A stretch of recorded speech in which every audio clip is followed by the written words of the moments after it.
오늘은 왜 하나님은 전도를 통해 구원하실까라는 제목으로 말씀을 전하도록 하겠습니다. 사람은 참 지혜롭습니다. 사람들이 그 지혜를 통해서 만들어 놓은 것들을 보면 세상을 처음 하나님이 창조하신 그때와는 전혀 다른 새로운 세상을 다시 만들어 놓은 것처럼 보일 만큼 대단합니다. 그러나 그러한 인간의 지혜도 하나님 앞에서는 아무것도 아닙니다. 바울은 하나님의 어리석음이 사람보다 지혜롭고 하나님의 약하심이 사람보다 강하다 이렇게 말합니다. 그러니까 사람이 아무리 지혜로워도 하나님 앞에서는 한없이 어리석을 뿐이다 라는 것이죠. 그렇기 때문에 사람은 하나님께서 행하시는 모든 일의 계획과 그 일을 행하시는 방법들을 다 이해할 수가 없습니다. 사람은 한 치 앞도 볼 수 없지만 영원하신 하나님은 미래의 모든 일들을 계획하시고 또 그 일들을 진행하시는 분이기에 다 알고 계십니다. 하나님께는 하루가 1000년 같고 1000년이 하루 같아서 시간의 제약을 뛰어넘어 활동하실 수 있습니다. 그러나 시간의 제약 속에 갇혀 앞으로 일어날 일을 한 치 앞도 알지 못하는 인간들에게는 그러한 하나님께서 현재 행하시는 일뿐만 아니라 미래에 행하실 일들에 대해서도 그 머리로 이해할 수가 없는 것이죠. 그렇기 때문에 인간은 욥의 아내와 같습니다. 욥의 아내는 욥이 당하고 있는 현재의 고난만 보고는 차라리 하나님을 원망하고 저주하고 죽으라 이렇게 말합니다. 만약 욥의 아내가 하나님께서 이 고난이 지난 다음에 갑절의 복을 주실 것이라는 것을 알고 있었다면 그런 말은 전혀 안 했을 것입니다.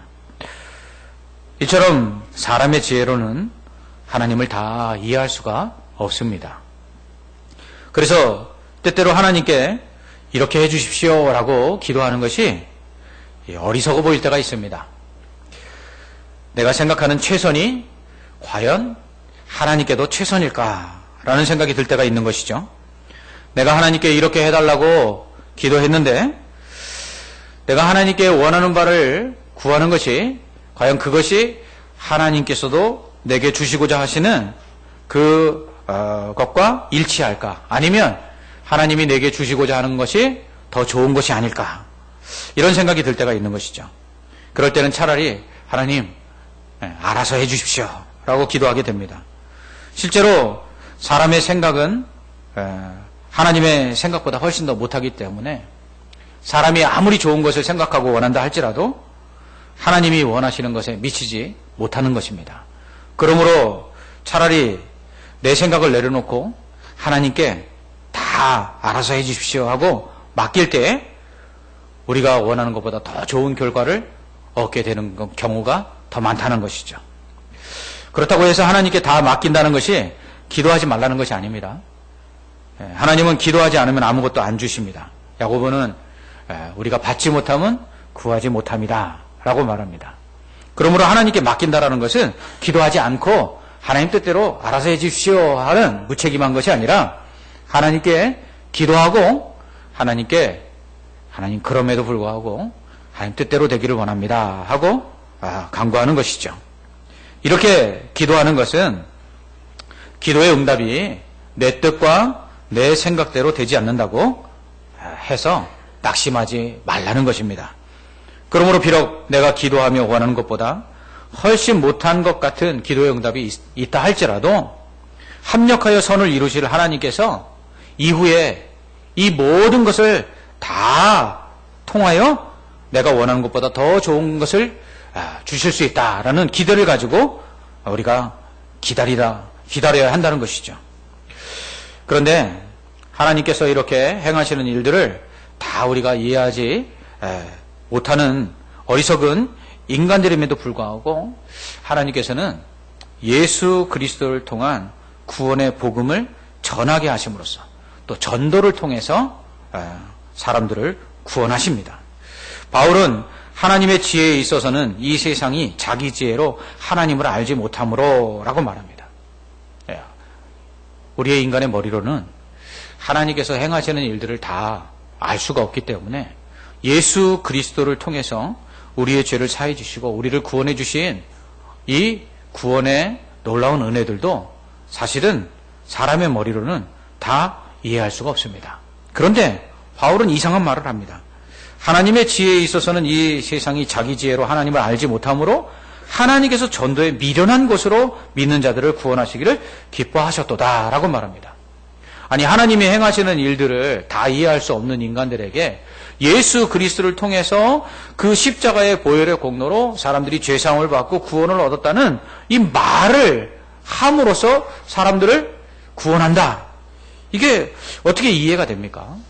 하나님이 행하시는 일들을 이해할 수 없는 사람들에게 하나님이 행하신 이 구원의 일들을 말로 전해서 그 사람들이 믿고 구원을 받게 한다.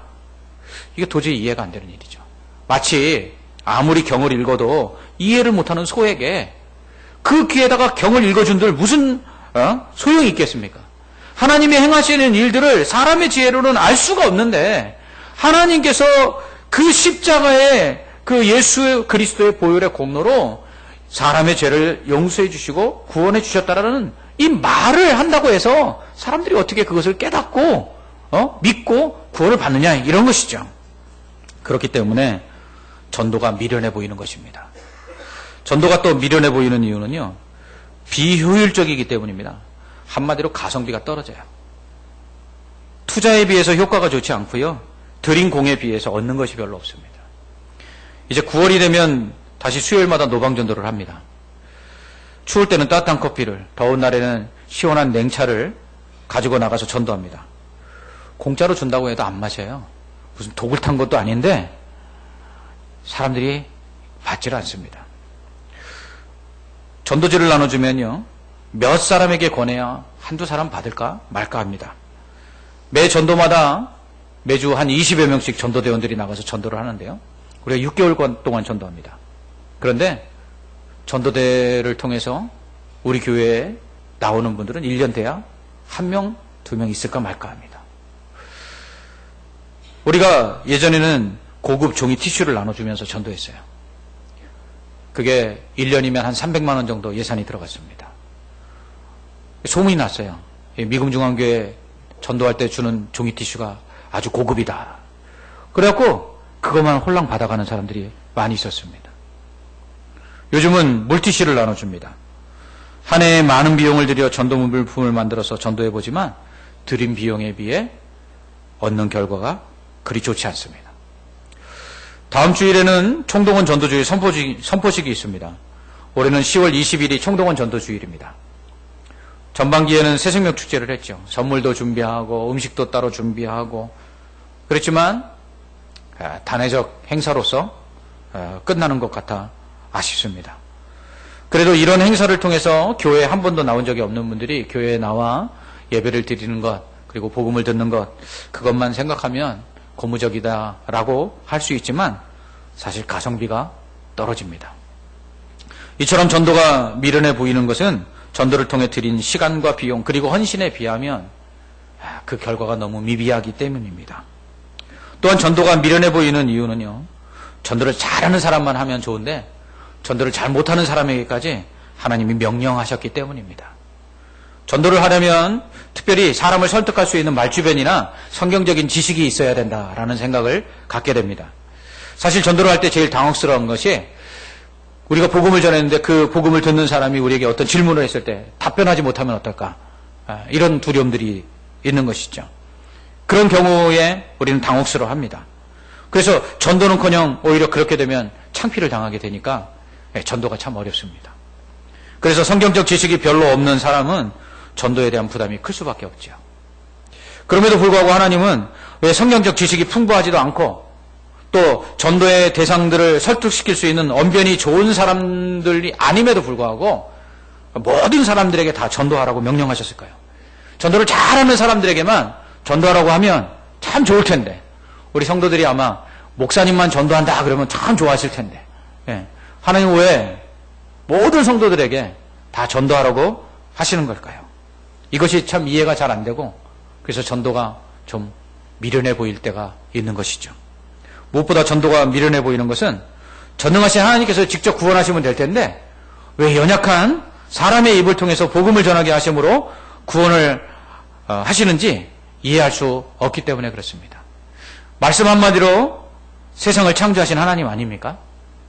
태양이 있으라 그러면 해가 그 자리에 딱 있었고, 달이 있어라 그러면 달이 있었고, 말씀 한마디로 모든 것을 다 하실 수 있는 전능하신 하나님이 구원받으라 그러면 되실 텐데 왜 말주변도 없고 또 설득력도 없는 우리의 입술을 통해서 사람들을 구원하려고 하시는지 도무지 이해할 수가 없을 때가 있습니다. 하나님께서 직접 구원하시면 훨씬 더 빠를 텐데, 훨씬 더 효과적일 텐데 왜 전도의 미련한 방법으로 하나님께서는 사람을 구원하려 하시는지 이해할 수가 없기에 전도가 미련해 보이는 것입니다. 그런데 하나님께서 이처럼 미련해 보이는 전도를 통해서 사람을 구원하시는 특별한 이유가 있습니다. 그 첫 번째 이유는 구원은 사람이 하는 것이 아니라 하나님이 하신다는 것을 알게 하시기 위해서입니다. 하나님께서 직접 구원하시면 하나님이 구원하신다는 것을 쉽게 알 텐데 사람의 입을 통해서 복음을 전함으로 구원을 하시는데 어떻게 그 구원이 사람이 아니라 하나님을 통해서 이루어진다는 것을 알게 하신다고 말할 수 있을까요? 그것은 사람의 입을 통해서 전해지는 복음이 그 복음을 듣는 자들의 마음속에 믿어지게 하는 것이 사람의 설득력이나 어떤 언변 때문이 아니기 때문입니다. 비록 사람이 복음을 전하지만 그 전한 복음을 듣고 사람이 믿는 것은 바로 성령의 역사 때문입니다. 고린도전서 2장에서 바울은 형제들아 내가 너희에게 나아가 하나님의 증거를 전할 때에 말과 지혜의 아름다운 것으로 아니하였나니 내 말과 내 전도함이 설득력 있는 지혜의 말로 하지 아니하고 다만 성령의 나타나심과 능력으로 하여 너희 믿음이 사람의 지혜에 있지 아니하고 다만 하나님의 능력에 있게 하려 하였노라 라고 말합니다. 이 전도를 할 때에도요, 저도 목사지만 이런 마음이 들 때가 있어요. 내가 전하는 이 복음을 듣고 저 사람이 정말 과연 믿을 수 있을까? 이런 생각이 들 때가 있어요. 이처럼 사람의 말은 능력이 없습니다. 바울은요, 사실 그 말보다 글이 더 능한 사람이었어요. 그런 그가 자신이 전한 복음을 듣고 예수님을 믿는 사람을 볼 때 신기하지 않을 수가 없었던 것입니다. 오히려 그 아테네에 가서는요, 그의 그 논리력과 그리고 그의 철학적 지식을 가지고 아테네에 있는 사람들에게 복음을 전했습니다. 그런데 그때는 믿는 사람들이 많지 않았어요. 오히려 설득력 있고 좋은 언변으로 전도할 때는 사람들이 안 믿었는데요. 그냥 단순하게 어눌한 말로 복음을 전했을 때에 사람들이 믿고 하나님께로 돌아오는 모습을 보면서 바울은 깨달은 것이죠. 아, 구원은 하나님이 하시는 것이구나. 고린도전서 12장 3절에서 바울은 그러므로 내가 너희에게 알리노니 하나님의 영으로 말하는 자는 누구든지 예수를 저주할 자라 하지 아니하고 또 성령으로 아니하고는 누구든지 예수를 주시라 할 수 없느니라 라고 말합니다. 성령께서 역사하지 않으면 우리가 전한 복음을 듣는 자들이 그 마음에 감동을 받아 예수님을 믿을 수가 없다는 거예요. 그러니까 구원은 하나님이 하신다는 것이죠. 여러분, 전도가 미련해 보이는 이유 중에 하나는 뭐냐면, 우리가 전한 이 말을 듣고 이 사람들이 예수님을 믿는 게 너무 신기하기 때문에 그렇습니다. 여러분 한번 생각해 보세요. 여러분이 구원받은 것을 한번 생각해 보세요. 여러분이 지금 믿고 있는 그 복음의 내용들을 한번 생각해 보세요. 예수님께서 2000년 전에 오셔서 십자가에 달려 돌아가셨어요. 그 33살밖에 되지 않는 청년이 2000년 전에 십자가에서 죽었는데 그 청년 때문에 우리가 죄사함을 받았고 구원을 받았어요. 여러분, 이건 말도 안 되는 얘기잖아요, 사실은. 예? 인간적으로 생각하면 이 복음의 내용은 사실 허무맹랑한 이야기고요, 얼토당토한 이야기예요. 그런데 사람들이 이 이야기를 듣고 예수님을 믿고 구원을 받아요. 우리가 그런 사람들 아닙니까? 그러니까 우리가 전도할 때 그런 경험들이 있지 않습니까? 우리가 전한 복음을 듣고 예수님을 믿는 사람들이 생겨날 때, 하나님이 이 사람 사랑하는구나. 하나님이 이렇게 이 사람을 구원하시려고 하시는구나. 깨닫지 않습니까? 우리가 전한 그 복음을 듣고 그 사람들이 예수님을 믿었음에도 불구하고 우리의 마음속에 어떤 마음이 들어요? 야, 하나님이 이 사람 구원하셨구나라는 마음이 드는 것은 구원은 하나님이 하신다는 것이에요. 그렇기 때문에 전도의 방법을 통해서 이 미련해 보이는 방법, 이 방법 가지고 과연 사람이 어떻게 예수를 믿고 구원을 받을 수 있을까 하는 이 방법 가지고 구원하시는 것은 사람의 능력이 아니라 하나님의 능력으로 사람이 구원을 받는다는 것을 알게 하시기 위함이라는 거죠.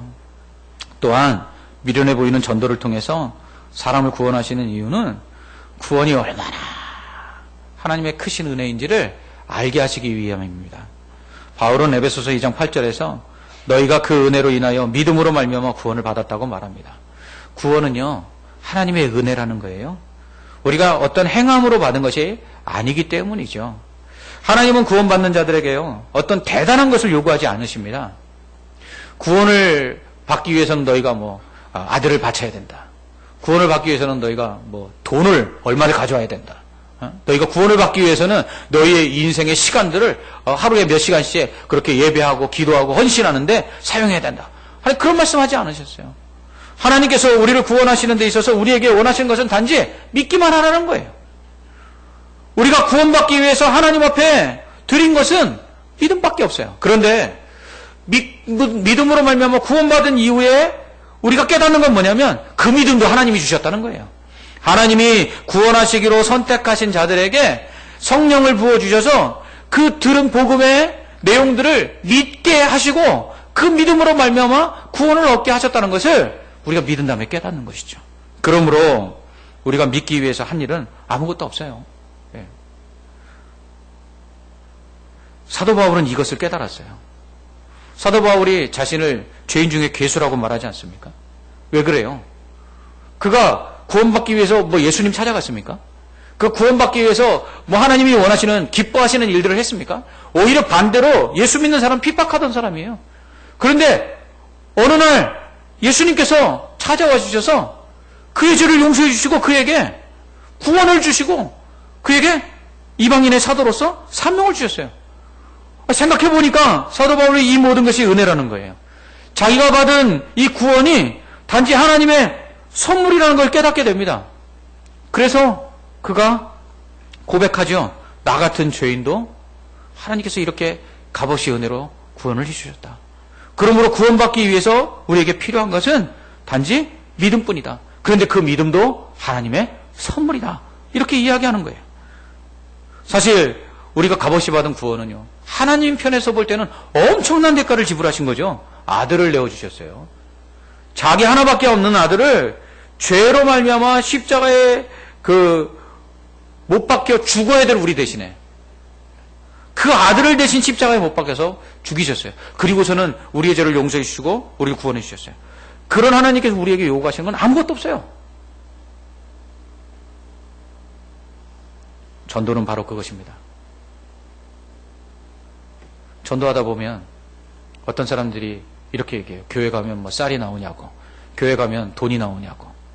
몰라서 하는 얘기죠. 하나님께서 우리를 위해서 쌀로도 감당할 수 없고 돈으로도 감당할 수 없는 예수님을 주셨어요. 그런데 그 예수님을 어떻게 주셨어요? 값없이 주셨어요. 그것을 알도록 하기 위해서 전도라는 방법을 쓰는 거예요. 전도하면서 우리가 사람들에게 무슨 돈 받습니까? 전도하면서 사람들에게 어떠한 것을 요구합니까? 아무것도 요구하지 않아요. 그냥 예수 그리스도를 전할 뿐이에요. 그러면 전해진 예수 그리스도를 믿으면 구원을 받는 거예요. 무엇입니까? 하나님께서 값없이 우리를 구원해 주셨다는 것을 알도록 하기 위해서 전도라는 이 돈 안 들어가는 방법을 통해서 사람들을 구원하시는 거예요. 또한 전도가 미련해 보이는 세 번째 이유는요, 이 죄인들을 용서하시는 하나님이 우리를 또한 얼마나 그렇게 사랑하셨는지를 알도록 하기 위해서 이 전도를 하라고 하시는 거예요. 여러분, 전도 어렵죠? 한 영혼을 구원하는 것, 그 이리떼에게 잡혀간 양을 구해내는 것처럼 어려운 일이에요. 왜냐하면 사탄의 자식된 이 불신자들을 하나님의 자녀로 만들어내는 것, 여러분, 사탄이 그거 뭐 자기 자식들 내어주겠습니까? 여러분, 우리 자식들 옆에 있는 사람들이 잘 먹여주고 잘 입히겠다고 그 자녀들을 달라고 그러면 아유 잘 됐다고 여러분 줄 부모들이 있습니까? 우리가 예수를 믿고 구원받기 전에 다 사탄의 자식이었어요. 근데 이 사탄이 자기 자식들을 하나님의 자녀가 되도록 그냥 내버려 두겠습니까? 그러니까 전도하면 이 사탄이 더 역사하는 거예요. 그래서 전도를 해보시면 알겠지만 이 전도를 할 때 그 전도 대상자들의 마음이 그토록 강팍하고 완악해지는 것을 그때처럼 보는 때가 없죠. 정말 사람 순하고요. 정 많고요. 사람 참 착한데 전도만 하면 그렇게 차가워지는 사람들 볼 수 있습니다. 왜 그렇죠? 사탄이 역사하는 거예요. 그런데 우리도 그런 사람이었어요. 하나님께서 그런 우리를 이 마음을 녹여주시고 복음을 들을 때 예수님을 믿고 구원을 얻게 하신 거예요. 이처럼 완악한 우리를 구원하시기 위해 하나님께서 끝까지 포기하지 아니하시고 사랑해 주셨어요. 그래서 우리가 구원을 받은 것이거든요. 이것을 우리로 알도록 하기 위해서 우리가 전도할 때 완악한 사람들을 만나게 하시는 거예요. 그 사람들의 모습을 보면서 내가 저런 사람이었지. 내가 그래서 하나님 앞에서 구원받을 수 없는 죄인이었지라는 것을 깨닫도록 하기 위해서 우리에게 전도를 하라고 하시는 것입니다. 요즘 들어서요, 정말 나 같은 죄인이 없구나라는 생각을 해볼 때가 없는 것 같아요. 바울은 죄인 중에 괴수라고 자신을 이야기하잖아요. 저는 죄인 중에 총수 같아요. 제가 죄인 중에 왕초 같아요. 그런 나를 하나님께서 구원해 주신 그 은혜를 생각하면, 아들을 십자가에 내어주신 그 사랑을 생각하면 너무너무 감사할 수밖에 없어요. 이것을 알도록 하시기 위해서 우리에게 전도하라고 하시는 거예요. 전도할 때 그 부딪히는 사람들, 강팍한 사람들, 그 완악한 심령들을 보면서 나도 저런 사람이었는데, 나도 저렇게 하나님을 거부하다가, 예수님을 거부하다가 심판을 받고 지옥에 갈 자였는데 나 같은 자를 하나님 끝까지 포기하지 아니하시고 사랑하셔서 이렇게 구원해 주셨다는 것을 깨닫도록 하기 위해서 우리에게 전도하라는 거예요. 여러분, 요즘 하나님이 좀 멀리 계신 것 같습니까? 하나님의 사랑이 좀 느껴지지 않습니까? 그럼 전도하십시오. 여러분들이 전도하면서 만나는 그 완악한 심령들을 한번 바라보시기 바랍니다. 내가 하나님 앞에서 어떻게 하고 있는가?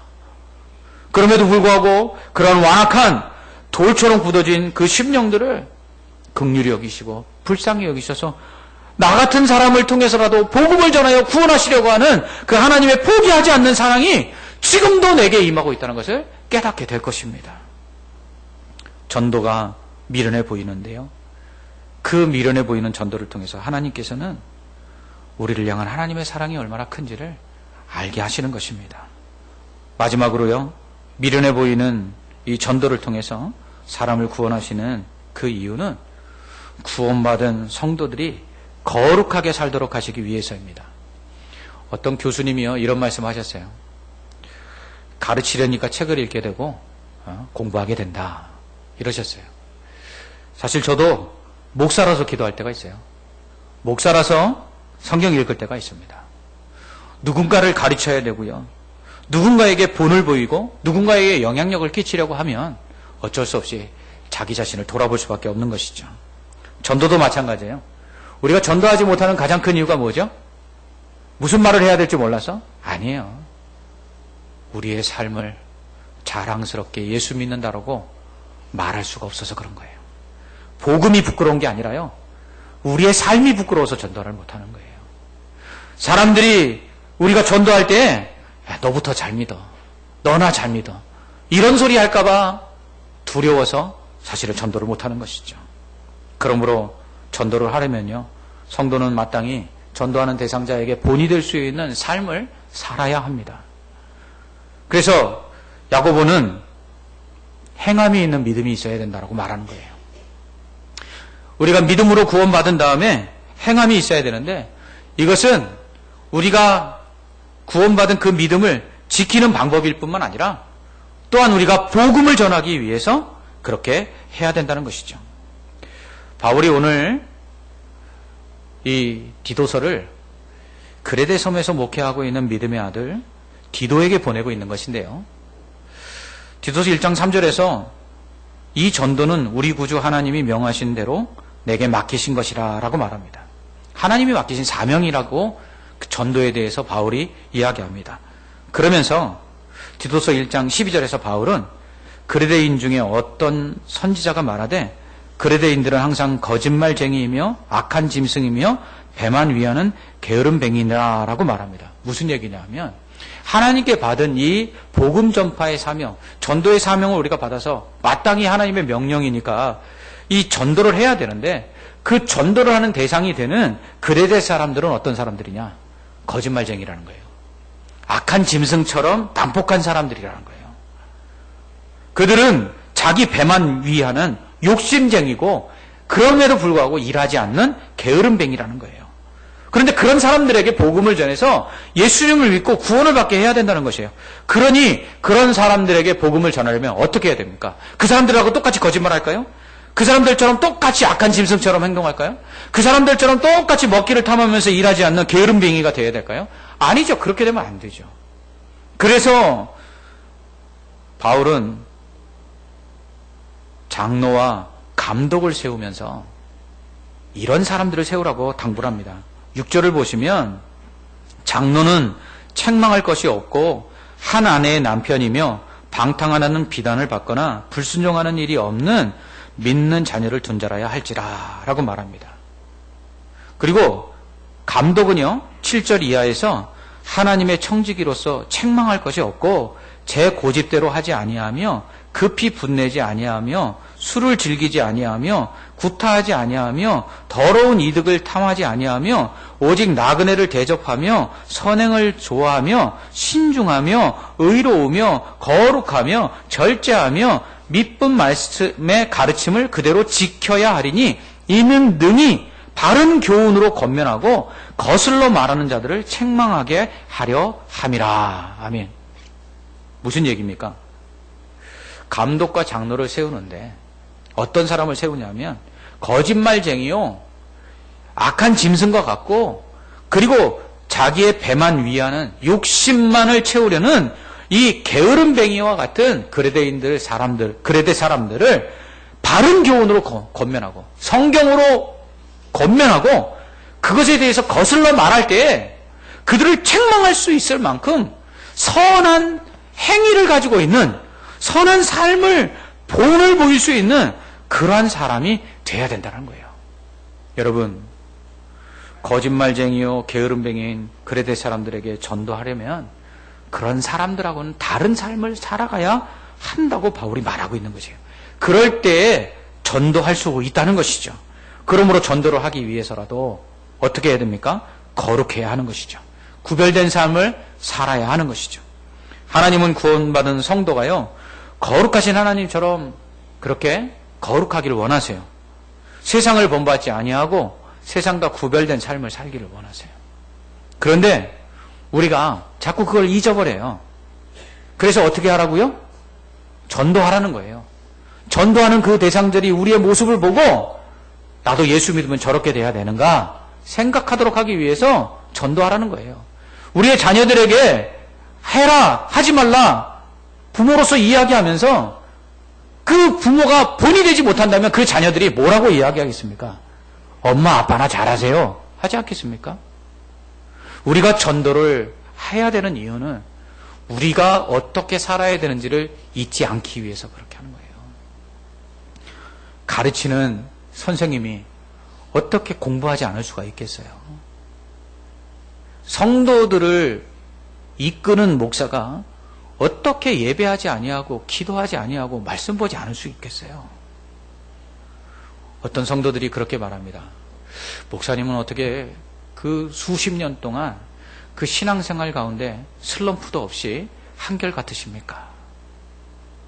한결같지는 않아요. 근데 애쓰죠. 왜요? 내가 쓰러지면 우리 성도들이 쓰러질까 봐. 내가 넘어지면 우리 성도들이 넘어질까 봐. 우리 부모들이 왜 아프고 힘든데도 버티고 힘을 내서 살아갑니까? 자식들 때문에 그렇지 않습니까? 성도도 마찬가지예요. 왜 위기가 없겠어요?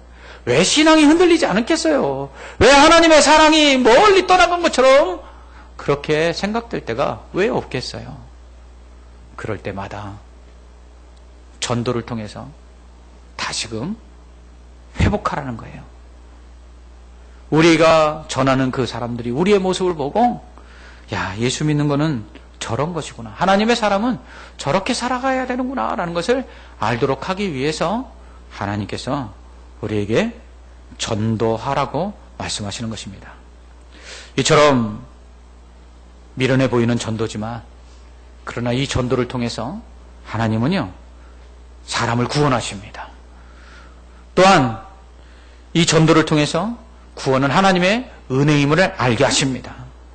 또한 이 전도를 통해서 죄인들을 사랑하시는 그 하나님의 사랑이 얼마나 큰지를 전하는 자 또한 알게 하십니다. 나아가서 전도를 통해서 하나님은 구원받은 성도들이 이 세상에 구원받아야 될 사람들 앞에서 구별된 모습으로 거룩하게 살도록 하기를 원하고 계십니다. 그래서 하나님은 이처럼 미련해 보이는 전도의 방법을 사용하셔서 사람을 구원하시는 것이죠. 그러나 전도는 결코 미련한 것이 아닙니다. 전도는 절대로 비효율적이지 않습니다. 아무리 수많은 비용을 들어서 한 사람을 구원해낸다 할지라도 한 영혼이 천하보다 귀하기 때문입니다. 그 한 영혼을 위해서 예수님이 죽으셨습니다. 또한 전도가 미련한 것이 아닌 이유는, 전도는 특별한 능력을 가진 사람이 아니라 영혼을 구원하기로 그 마음속에 열정을 가진 사람들이라면 하나님께서 그 입에 전할 말씀을 주시고 성령께서 그 듣는 자들의 마음을 감동하여 믿게 하시는 하나님의 사역이기 때문에 절대로 미련한 것이 아닙니다. 나아가서 전도가 미련하지 않은 이유는 이 전도를 통해서 하나님께서는 우리에게 하나님의 사랑이 얼마나 큰지를 끊임없이 보여주고 계시기 때문입니다. 그러므로 전도는 결코 미련한 것이 아닙니다. 전도는 오히려 죄인들을 구원하는 하나님의 지혜입니다. 그러므로 우리 모두 전도합시다. 기도하겠습니다. 하나님 아버지, 감사합니다. 우리가 무엇이간데 우리를 이토록 사랑하셔서 우리를 구원해 주셨는지요. 이 하나님의 크신 은혜와 사랑, 그 구원에 그 감사할 수 있도록 하시기 위해서 하나님께서는 전도라는 미련한 방법, 미련해 보이는 방법을 사용하십니다. 그러나 전도는 결코 미련한 것이 아닙니다. 이 전도를 통해서 하나님은 천하보다 귀한 영혼을 구원하고 계십니다. 이 하나님의 지혜인 이 구원의 방법인 이 전도를 통해서 우리가 영혼을 구원하게 하여 주옵시고, 우리에게 주시는 또한 하나님의 크신 은혜와 사랑을 깊이 깨닫고 세상 가운데 구별된 거룩한 삶을 살 수 있게 하여 주시옵소서. 예수님 이름으로 기도합나이다. 아멘.